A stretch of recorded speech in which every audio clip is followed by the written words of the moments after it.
مکاشفہ 4 بار۔ ان باتوں کے بعد جو میں نے نگاہ کی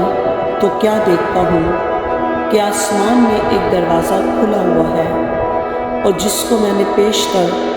نرسنگے کی سی آواز سے اپنے ساتھ باتیں کرتے سنا تھا،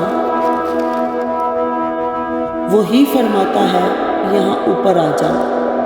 میں تجھے وہ باتیں دکھاؤں گا جن کا ان باتوں کے بعد ہونا ضرور ہے۔ فوراً میں روح میں آ گیا اور کیا دیکھتا ہوں کہ آسمان پر ایک تخت رکھا ہے، اور اس تخت پر کوئی بیٹھا ہے، اور جو اس پر بیٹھا ہے وہ سنگ یشب اور عقیق سا معلوم ہوتا ہے، اور اس تخت کے گرد زمرد کی سی ایک دھنک معلوم ہوتی ہے،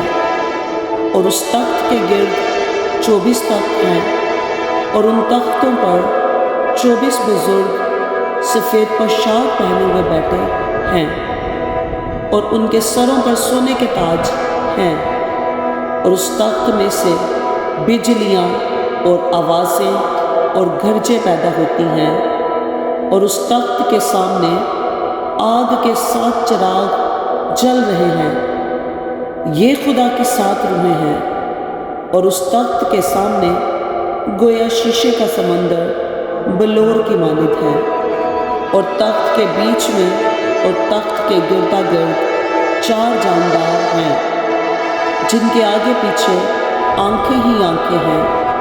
پہلا جاندار ببر کی مانند ہے، دوسرا جاندار بچھڑے کی مانند، اور تیسرے جاندار کا چہرہ انسان کا سا ہے،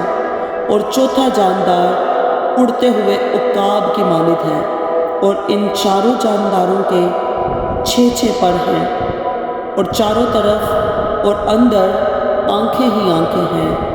اور رات دن بغیر آرام لیے یہ کہتے رہتے ہیں کہ قدوس قدوس قدوس خداوند خدا قادر مطلق، جو تھا اور جو ہے اور جو آنے والا ہے۔ اور جب وہ جاندار اس کی تمجید اور عزت اور شکر گزاری کریں گے جو تخت پر بیٹھا ہے اور ابدالآباد زندہ رہے گا، تو وہ 24 بزرگ اس کے سامنے جو تخت پر بیٹھا ہے گر پڑیں گے اور اس کو سجدہ کریں گے جو ابدالآباد زندہ رہے گا، اور اپنے تاج یہ کہتے ہوئے اس تخت کے سامنے ڈال دیں گے کہ اے ہمارے خداوند اور خدا، تو ہی تمجید اور عزت اور قدرت کے لائق ہے، کیونکہ تو ہی نے سب چیزیں پیدا کی، اور وہ تیری ہی مرضی سے تھی اور پیدا ہوئی۔ آمین۔